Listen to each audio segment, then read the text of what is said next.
Um assassino está à solta, invisível, imprevisível e devastador. Vírus assolam todas as espécies vivas da Terra. Os cientistas correm contra o tempo para deter o próximo ataque global. Vírus mutantes. Durante séculos, os vírus eram desconhecidos. Mesmo hoje, sua capacidade de mutação e de se espalhar rapidamente surpreende os cientistas. Apesar de tudo, vírus nada mais são do que pacotes de genes dentro de um envelope de proteína. Eles só podem se reproduzir quando invadem uma célula hospedeira. Proteínas na superfície do vírus são o segredo para sua capacidade destrutiva. As proteínas se prendem às células de organismos vivos. Eles usam o próprio DNA, ou RNA, moléculas que carregam ou transmitem informações genéticas para se reproduzirem dentro da célula. Vírus de RNA são os mais mortais porque sofrem mutação facilmente. Essa categoria de alto risco inclui os chamados vírus da SARS. Novembro de 2002. Uma doença respiratória desconhecida surge no sul da China. Em poucos meses, a SARS contaminou 8.000 pessoas e matou quase 800.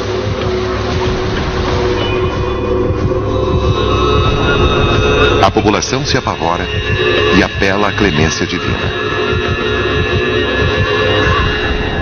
Mas o destino das pessoas está nas mãos desse homem, o professor Yi Guan, especialista em gripe do Hospital Queen Mary de Hong Kong. Ele é o responsável pelo estudo da SARS. O vírus parece ser transmitido pelo contato humano, por isso é alto risco de contágio. A prioridade é isolar o vírus, descobrir sua origem e meio de transmissão. O sul da China é o local perfeito para o surgimento de novos vírus. A combinação da alta densidade populacional humana com a animal faz da região uma bomba relógio.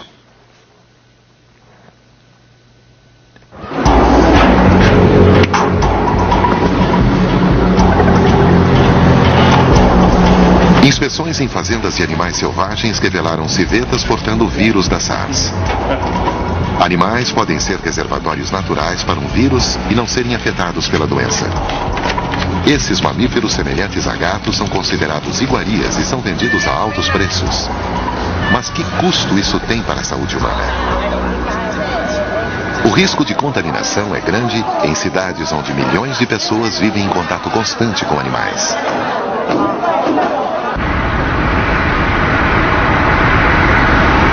O professor Guan viaja disfarçado para não alarmar a população.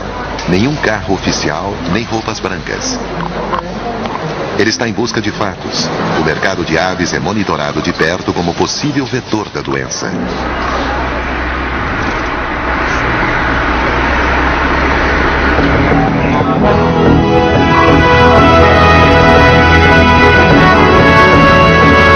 Os alertas de gripe aviária em 1997 e 2001 continuam vivos nas mentes dos chineses durante a luta contra a SARS, ou Síndrome Respiratória Aguda Grave. O vírus e suas proteínas pertencem à família dos coronavírus. Ele se reproduz de 6 a 8 horas após entrar numa célula hospedeira. Sua principal arma é a capacidade de mutação, pois tem uma das maiores constituições genéticas de todos os vírus de RNA.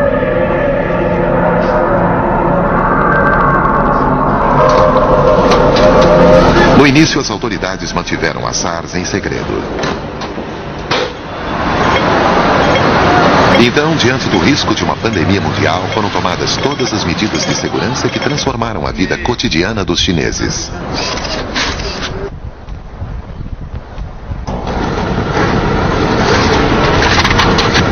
Enquanto a maioria dos chineses fica em casa, o professor Guan atravessa a fronteira diversas vezes para rastrear o vírus da SARS. Apesar do status de especialista supremo do vírus, ele precisa se submeter aos controles de temperatura.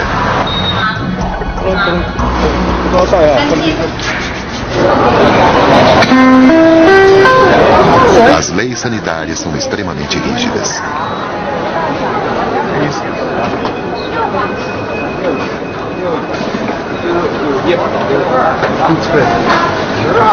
A China está virtualmente em uma quarentena. Os principais aeroportos fazem controle térmico dos passageiros. Todos com temperaturas acima do normal são examinados.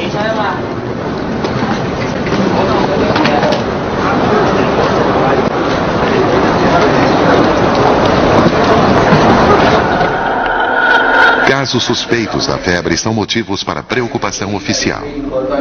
As medidas rigorosas dão resultado.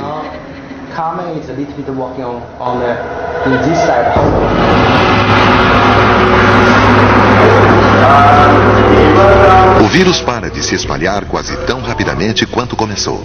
Mas o professor Guan e sua equipe continuam atentos.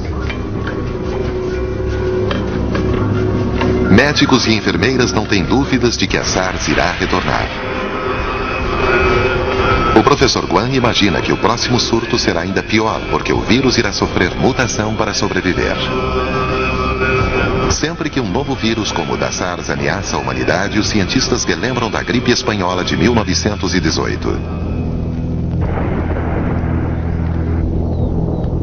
O governo espanhol foi o primeiro a tornar públicos os casos da doença. 8 milhões somente no país. Mas essa era apenas a ponta do iceberg. Hoje, no Instituto de Patologia das Forças Armadas dos Estados Unidos, o professor Jeffrey Taubenberger trabalha para isso não acontecer novamente. Sabemos hoje que o vírus da gripe foi aspirado por quase todas as pessoas vivas em 1918. De um terço, a metade delas contraiu a doença, e dessas, uma alta porcentagem morreu.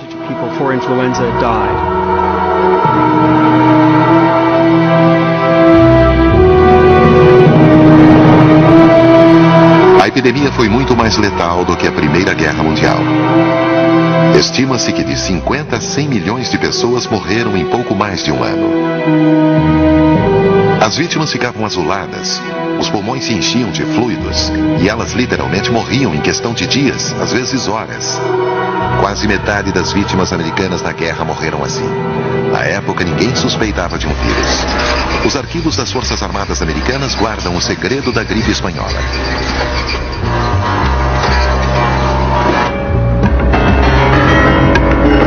Lá, pequenos blocos de parafina conservam milhões de amostras de tecido das vítimas da doença. Em 1996, o professor Taubenberger começou a sequenciar o genoma, o mapa genético do vírus.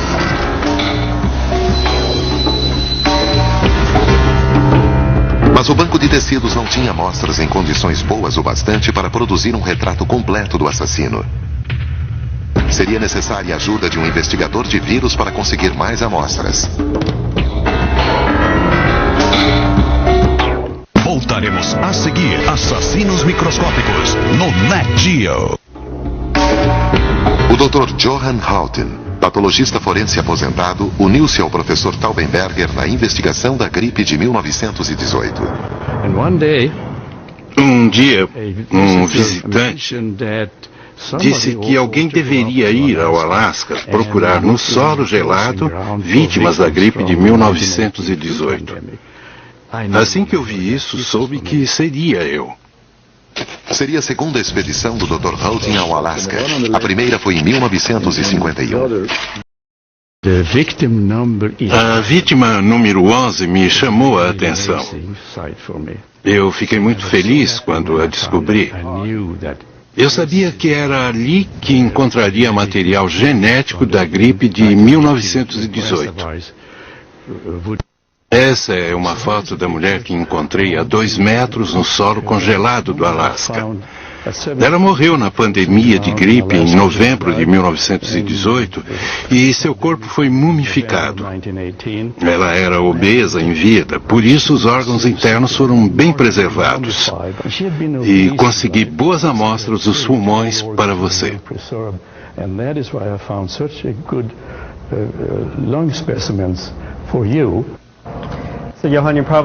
Você não vai reconhecer isto, mas são as amostras de tecido que você nos mandou do Alasca e que processamos para examinar no microscópio. Mas existe algum perigo em desenterrar um vírus mortal? Não existe nenhum risco em estudar o vírus de 1918 como temos feito. Pegamos fragmentos do vírus em tecidos de pessoas que morreram há mais de 80 anos. Não existem vírus vivos nesses tecidos. O professor Taubenberger decidiu utilizar uma nova técnica de duplicação para recriar o RNA do vírus de 1918. 10 anos depois, ele finalmente completou a sequência.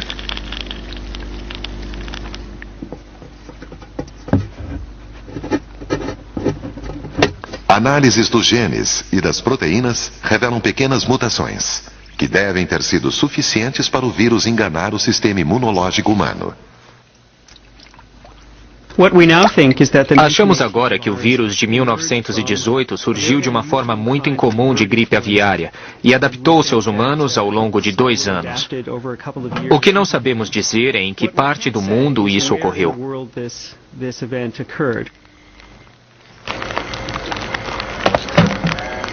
Muitos virologistas acreditam que outra pandemia de gripe é inevitável. Isso levanta a questão: ela pode ser prevista? A região de Camargue, no sul da França, é um laboratório natural para o estudo de vírus. Lá, pássaros migratórios, especialmente aquáticos, oferecem aos cientistas um vasto e móvel reservatório para o vírus da gripe. Eles se reproduzem nos intestinos dos pássaros e são expelidos nos excrementos. Cientistas da Faculdade de Veterinária de Lyon realizam um trabalho coordenado pelo Dr. Philippe Sabatier. Ele tem um compromisso matutino com migrantes da África. Os primeiros a chegar não são os pássaros que ele espera.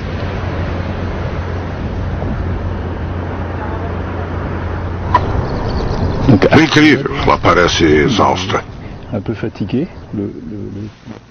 Todos os anos, bilhões de pássaros voltam à Europa passando por Camargue, um delta de rio que cobre quase 1000 quilômetros quadrados.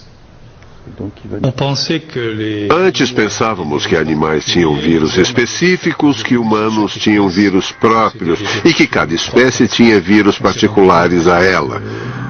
Percebemos então pela história recente da virologia que alguns vírus passam indiferentemente de uma espécie a outra. O Dr. Sabatier investiga vírus que passam de um tipo de animal, como um pássaro, a outros, como bois e cavalos.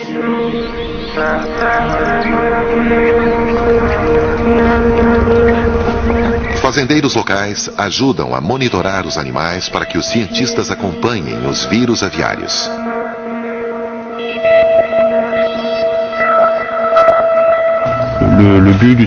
O objetivo do trabalho é ampliar a compreensão dos diferentes riscos para que possamos reagir mais rapidamente e, assim, evitar a propagação.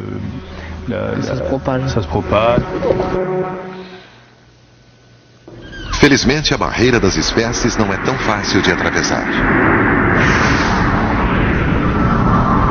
Um vírus se torna contagioso quando ele se adapta à acidez, à genética e ao ambiente proteico do hospedeiro. Para colonizar um diferente hospedeiro, ele sofre mutação. O maior temor é que um vírus levado por um animal possa infectar a mesma célula infectada por um vírus humano.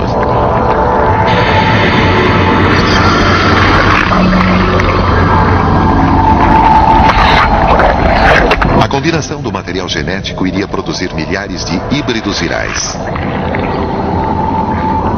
Esses vírus mutantes poderiam se tornar grandes assassinos. A gripe espanhola e a SARS podem ter surgido dessa forma. Mas o Dr. Sabatier tem um aliado para localizar os vírus. Ele é Antônio Guel, chefe do Programa de Ciências da Vida do Centro de Pesquisas Espaciais da França, CNES. Satélites de observação terrestre nos permitem o estudo do ambiente, vegetação, solo e água, sendo todos importantes fatores para o desenvolvimento de vírus.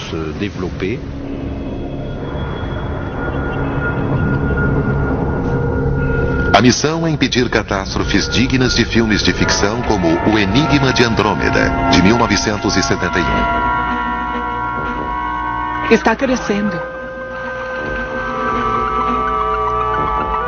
O que está fazendo? Desligue o oxigênio, coloque-o no ar ambiente. O ar é denso com Andrômeda. Teste com sua própria vida, droga. Andrômeda vai se espalhar por toda parte. Nunca se livrarão disso. Faltam 5 minutos para a autodestruição.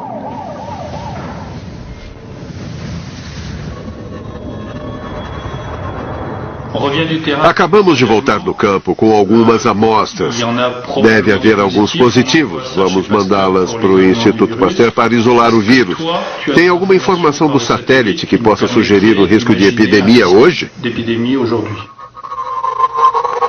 Antônio Guel e Philippe Sabatier fazem parte de um programa de monitoramento global chamado BIRD. O objetivo é reduzir o risco de propagação de vírus por pássaros migratórios. Ao instalar microtransmissores nos pássaros, cientistas podem acompanhá-los por toda a parte. Pelas últimas transmissões das garças, algumas chegaram à costa oeste da África, próxima à Mauritânia. As paradas dos pássaros e seus destinos finais são registrados. E a região de Camargue é dividida em habitats.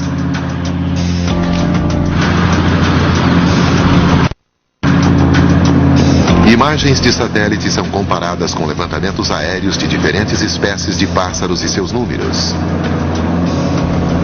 Há vegetação em abundância em Camargue esse ano e os pássaros podem ficar mais tempo, aumentando o risco de uma epidemia.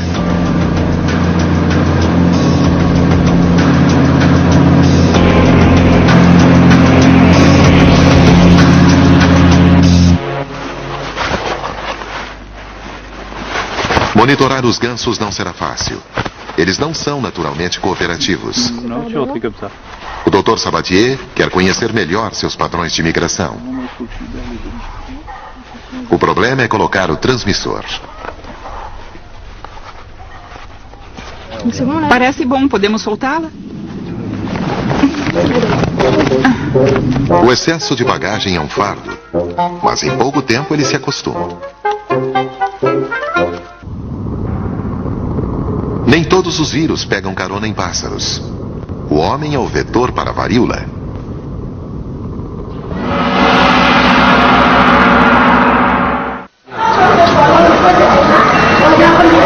Em Calcutá, Swapananda é um milagre vivo. Ele contraiu varíola quando era criança. Todas as noites ele reza para Sitala Mata, a deusa da varíola, por ter poupado sua vida.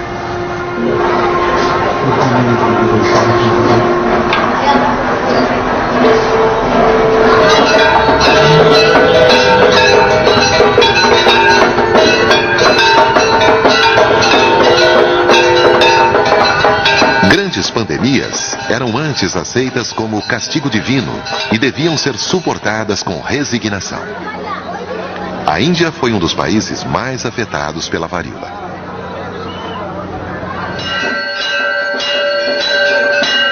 Antes da vacinação em massa, a única esperança era a oração.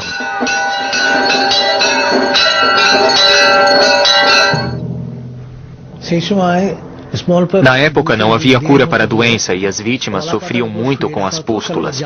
Para buscar alívio, elas envolviam seus corpos com folhas de bananeira, o que dava a sensação de frescor e amenizava as terríveis dores na pele.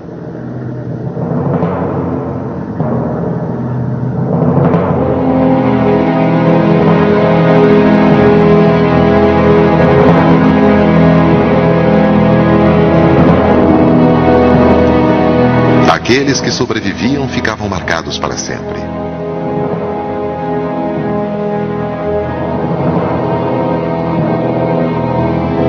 Um indiano que fez mais do que orar pelas vítimas foi o Dr. Jalad Kumar Sarkar.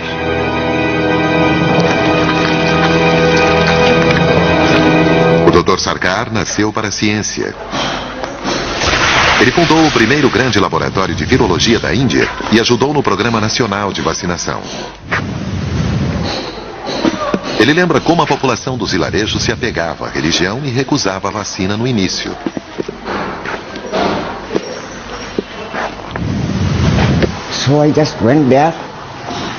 Eu fui lá, dei uma palestra incisiva como um orador e disse: por que acham que viemos? Não é para mim, é para vocês, para proteger suas vidas. E depois da palestra, eles concordaram. A Organização Mundial de Saúde lançou uma campanha global de erradicação da doença nos anos 60. Em 1975, a Índia se tornou um dos últimos países a acabar com a varíola. A doença tem uma longa história, e os chineses já utilizavam uma forma de vacina no século VIII.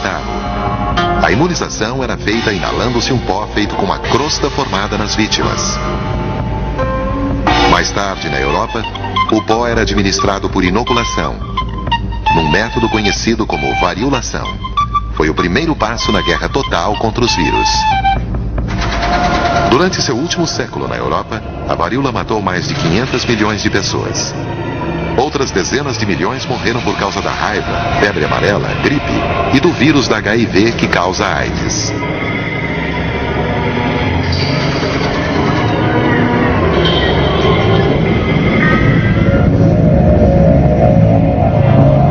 Essa é uma guerra defensiva em que o sistema imunológico humano precisa utilizar armas que estão em constante mudança. Cada mutação viral representa uma ameaça diferente para o nosso sistema imunológico.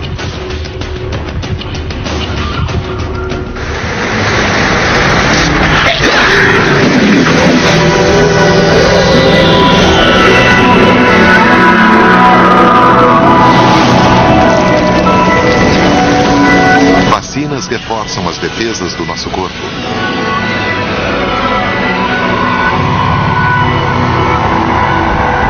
Elas treinam o sistema imunológico para reconhecer o invasor.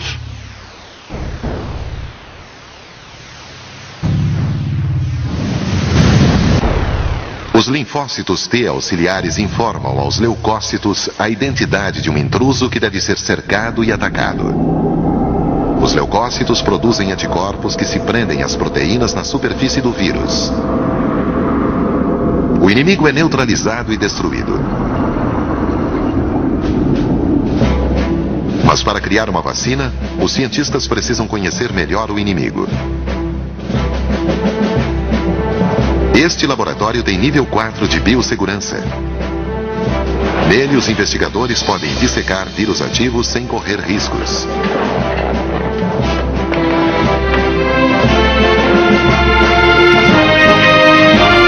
Vírus atravessam concreto e borracha. Mas graças a materiais sintéticos como poliuretano e a trajes de proteção desenvolvidos para a indústria nuclear, os cientistas podem enfrentar diretamente esse desafio.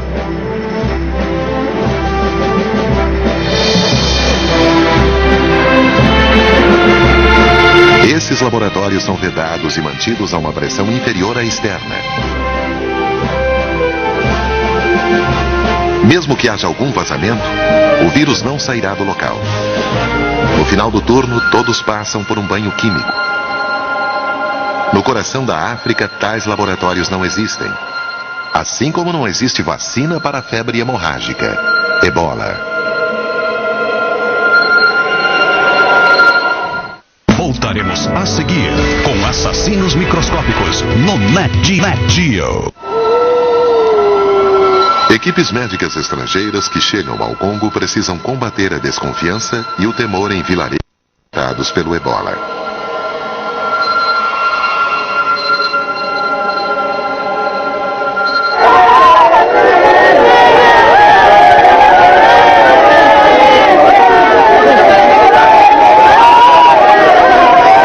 O Dr. Eric Leroy, virologista do Instituto de Pesquisa e Desenvolvimento, IRD, chega o mais rápido possível ao local. Estamos tentando entender por que algumas pessoas sobrevivem à infecção. 20% para ser preciso, e por que 80% morrem. Por isso, estamos comparando as respostas imunológicas desses dois grupos de pessoas. O Ebola tem a estrutura em forma de filamento, por isso pertence à família Filoviridae. Ele é um entre mais de 12 vírus que se espalham e matam rapidamente. O ebola ataca o sistema imunológico. Ele destrói as células que revestem os vasos sanguíneos, causando hemorragias. O ebola está na nossa aldeia. Quando as enfermeiras forem às suas casas, não as ameacem. Elas vieram salvar as pessoas do ebola. Todos que fugiram para a floresta devem voltar para a aldeia.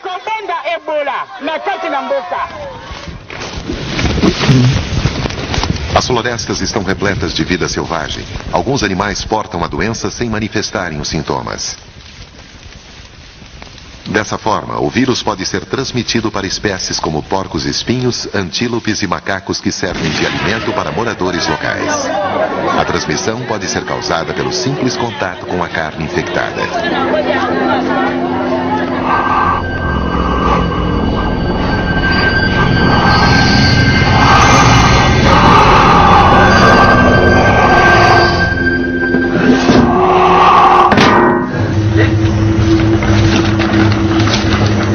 O ebola se propaga pelo contato físico e pela exposição aos fluidos corporais das vítimas.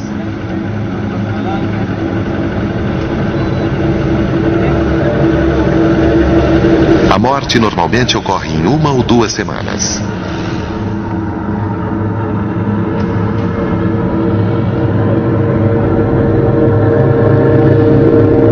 Voluntários enterram os mortos com grande cuidado para não arriscarem suas vidas.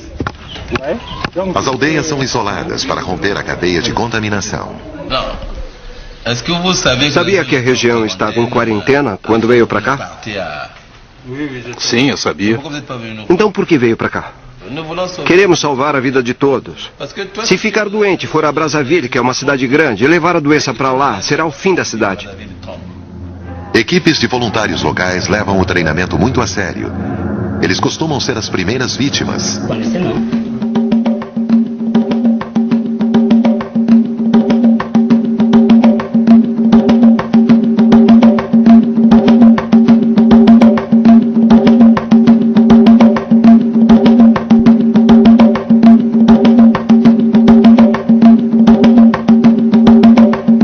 No calor intenso da floresta, a tendência é usar pouca roupa, mas isso pode ser fatal. Os trajes protetores são descartados após o uso. Nenhum vírus, nem mesmo ebola, pode sobreviver a isto. Os trópicos são áreas de alto risco por causa da concentração de plantas e animais que hospedam os vírus. Ao penetrar em áreas desabitadas, o ser humano desperta vírus há muito tempo inativos. Os caçadores de vírus estão atrás deles. Mais da metade da superfície terrestre foi alterada por ações humanas. Não é um impacto pequeno. Somos os grandes responsáveis pelo surgimento dessas doenças e pelas mudanças na ecologia do mundo. Nesse aspecto, somos nossos próprios inimigos.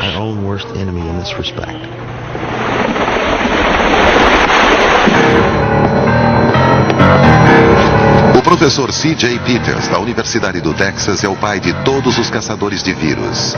Ele descobriu um novo inimigo. O vírus Nipah foi descoberto na Malásia em 1999.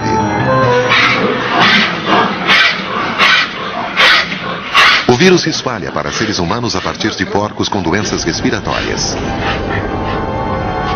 Os primeiros a contraí-lo foram criadores desses animais. As medidas tomadas foram impiedosas.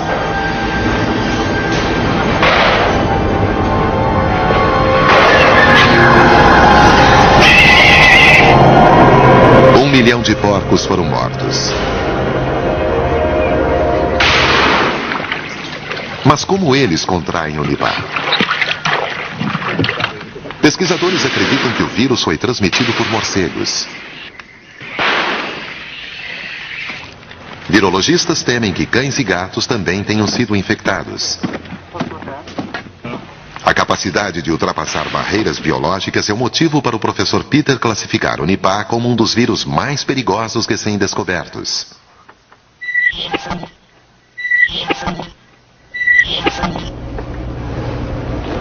Somente vírus mortais anônimos passam pelas checagens de segurança sem identificação. Oi, posso ajudar? Um novo vírus da Ásia. Sou o Dr. Peters. Dr. Peter, posso ver se tem acesso ao prédio, por favor? Sempre me perguntam qual é o maior e qual é o pior, qual é aquele que me faz acordar suado no meio da noite. E na verdade, pela minha experiência, não sabemos qual é. O que eu posso dizer é que a pior coisa é um vírus que passe de uma pessoa para outra. É esse grupo de vírus que mais nos preocupa.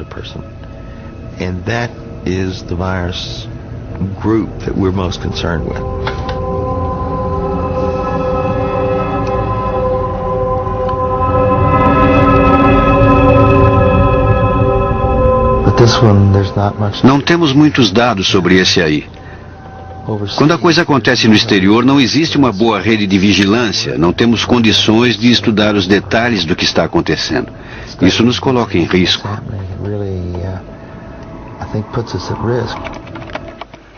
A cada 2 ou 3 anos, um novo vírus ataca os seres humanos. Ninguém sabe de onde vem, como é transmitido ou o tamanho potencial de uma epidemia. A única certeza é de que outro ataque terá consequências fatais. Teremos milhões de mortes e teremos um enorme impacto. Não só nas pessoas que morrerem ou que adoecerem, mas isso vai mudar a natureza da prática hospitalar. Terá um grave impacto econômico. Ninguém vai querer entrar num avião porque há uma câmara onde o vírus pode circular. Não haverá força de trabalho para fazer colheitas.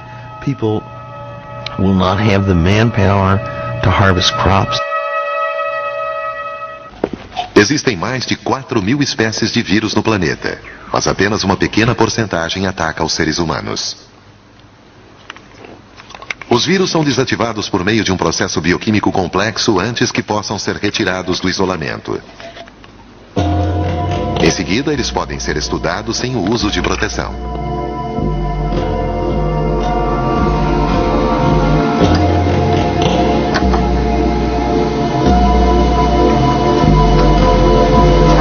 Até mesmo os caçadores de vírus mais experientes temem o momento da verdade.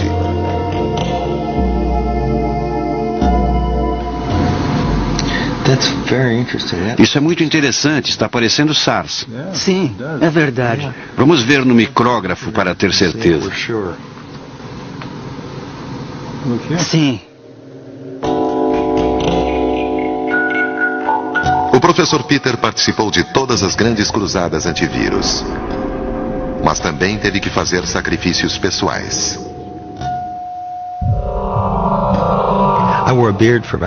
Usei barba durante 20 anos. Então, em junho de 2013, eu fui para Taiwan trabalhar no combate à SARS e percebi que precisava usar uma máscara que se encaixasse perfeitamente no meu rosto para poder me proteger. Então, a barba tinha que ser raspada. The beard had to come off.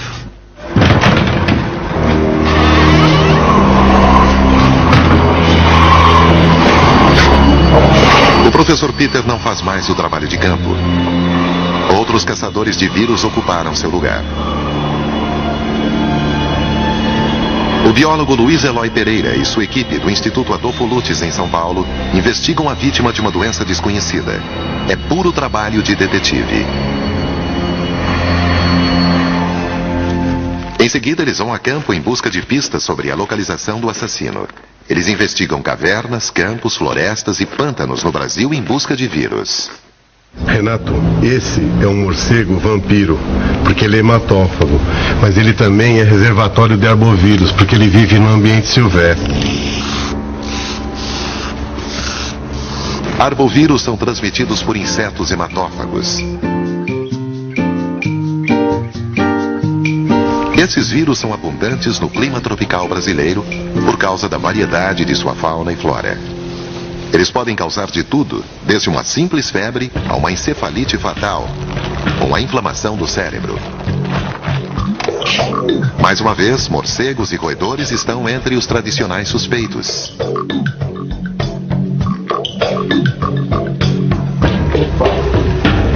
Daqui para infectar.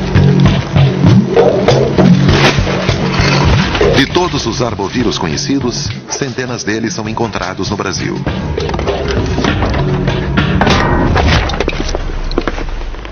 Ô Renato, esse é aquele exemplar que nós capturamos, que detectamos arbovírus, lembra? Eu vou colocar na estante para identificar. Tá legal?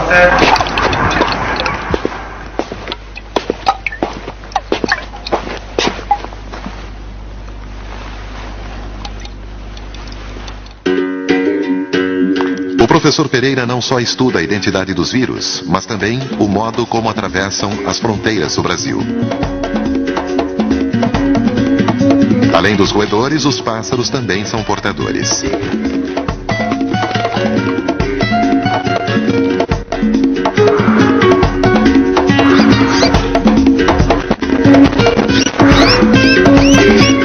O Brasil é um vasto corredor repleto de pássaros que migram de um hemisfério a outro.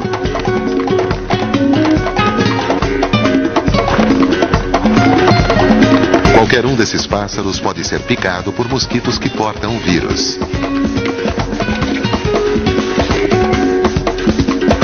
Eles então transportam o vírus milhares de quilômetros até outros países.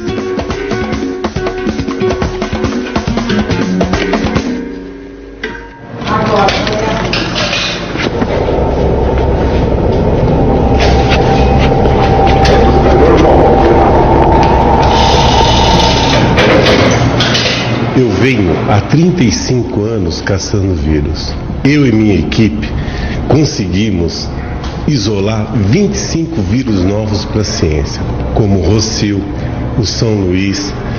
Mas esta paixão é muito perigosa, pois uma vez eu me contaminei com o vírus Guaratuba, quase morri.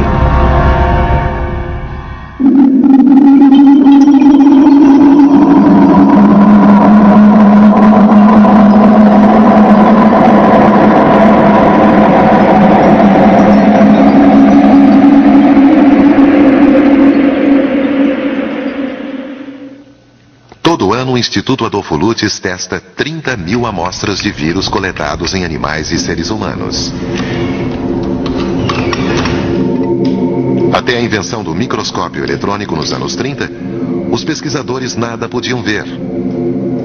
Diferentes das bactérias, visíveis sob um microscópio óptico, os vírus são tão pequenos que precisam ser ampliados dezenas de milhares de vezes. Mesmo assim, as proteínas na superfície do vírus parecem apenas vagos contornos.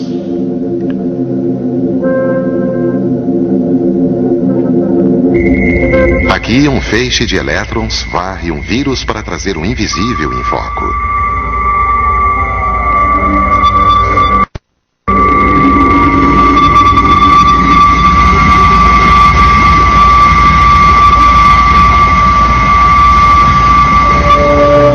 Um fio de cabelo tem 1/100º de milímetro de espessura. Um esporo de bolor, alguns milésimos. Uma bactéria pode ter apenas 1 milésimo. No mundo dos vírus, o da varíola é um dos maiores, com 2 milionésimos de milímetro. Os coronavírus e rinovírus chegam a ter 2/10 milionésimos de milímetro. Os números surpreendem, mas para virologistas como o Dr. Jean-Yves Gros, eles são vitais. Para o especialista, os números revelam os primeiros segredos de uma galáxia desconhecida. No Instituto de Virologia Molecular de Wisconsin, a principal arma do Dr. Jean-Yves contra vírus é a informática. Ele mede o vírus em 3 dimensões. O objetivo é produzir réplicas exatas dos vírus originais.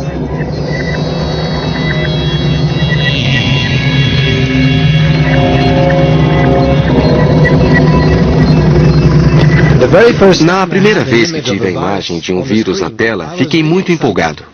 De repente, a partir de todos aqueles números que não significavam muita coisa para qualquer um, surgiu um mundo aonde ninguém tinha ido. Um mundo com montanhas, vales e cânions que podia ser mapeado em um atlas tridimensional para todos esses vírus.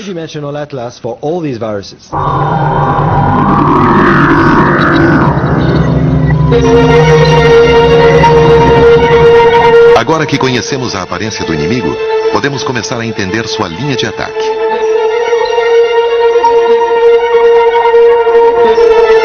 Mas então surge um grande vírus que deixa todos os outros em segundo plano.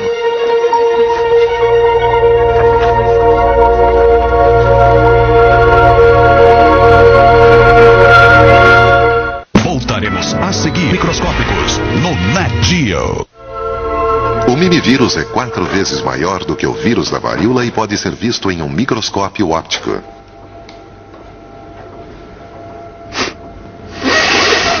Mimi foi encontrado em um sistema de refrigeração em Bradford, na Inglaterra, em 1992.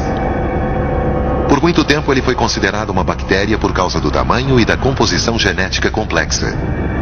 O microbiologista francês Didier Raoult, da Universidade do Mediterrâneo em Marsella, recorda o primeiro encontro com Mimi.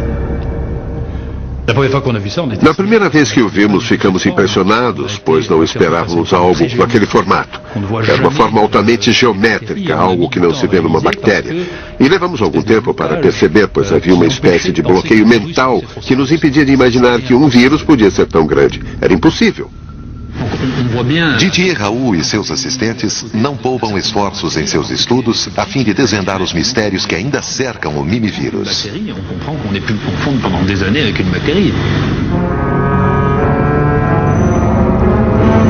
Quando a equipe do Dr. Raoult sequenciou o genoma de Mimi, eles descobriram que 80% de seus genes não existiam em nenhum outro lugar.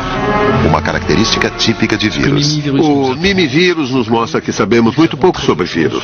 Algumas formas deles extremamente curiosas foram descobertas no fundo do mar, na lama, na água. Mas, de modo geral, o mundo deles ainda está por ser descoberto.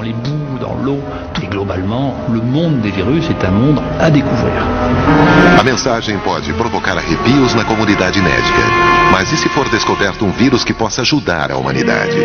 O Dr. Daniel Z., radiologista do Centro Médico Stanford, da Califórnia, tem feito testes com o vírus da gripe alterado no combate ao câncer de fígado.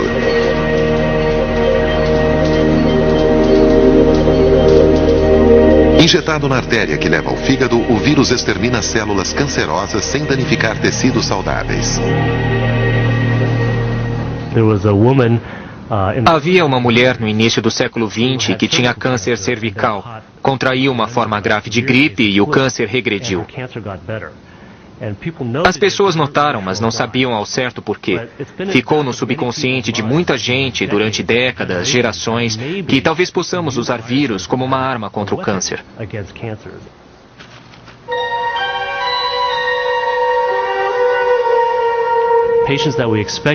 Pacientes com expectativa de vida de poucos meses, em média, sobrevivem 1 ano a mais. Não é um milagre. A maioria deles morre de câncer, mas conseguimos estender um pouco mais o tempo de vida. Aqui temos a tomografia de um paciente que passou pelo teste com o vírus Onyx. Na época da apresentação, ele tinha um câncer de cólon que já tinha se espalhado e pode-se ver que existem várias áreas escuras no fígado que representam os tumores. Após ser tratado com o vírus Onyx, 7 meses depois fizemos novas tomografias que revelam que a maior parte dos tumores desapareceu totalmente.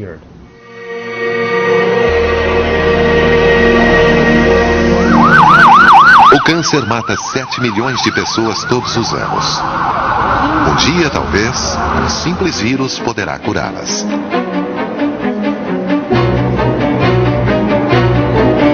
Os pesquisadores estão utilizando o maior inimigo do homem para outras curas.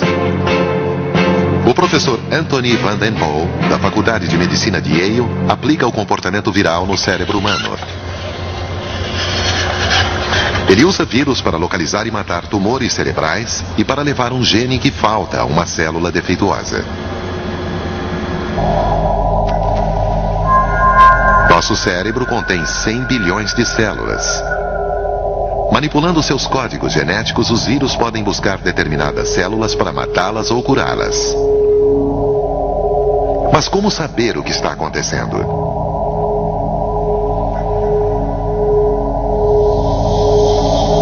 O professor Van Den Poel marca o vírus com os genes fluorescentes da água-viva. Em seguida, ele segue o vírus em seu caminho pelo cérebro até a célula-alvo. Há muito interesse atualmente em usar vírus para tratar diversas doenças neurológicas, mas acho que o futuro será muito interessante, tanto usando vírus para agirem como vetores para levar genes às células danificadas e também para localizar e destruir células ruins como tumores cerebrais.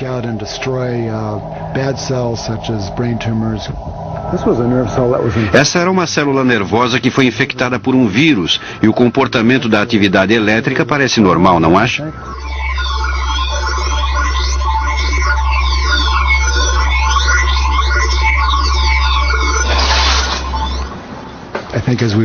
Quando aprendemos mais sobre os vírus, seus códigos genéticos e o comportamento dentro das células, poderemos chegar mais perto de usar vírus como um grande recurso em um tratamento.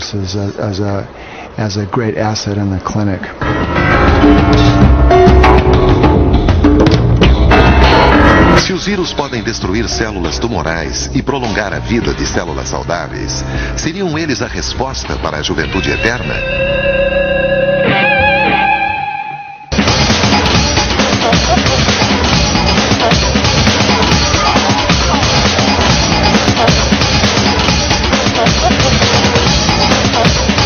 Um novo horizonte na medicina permanece ofuscado pela ameaça de outra pandemia. Conseguirão os cientistas acompanhar as milhares de novas formas virais que podem surgir a qualquer momento?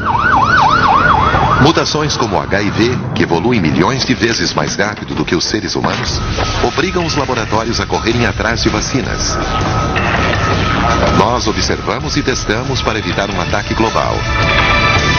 E acreditamos que nosso inimigo mais mortal poderá um dia se tornar nosso aliado na luta contra as doenças.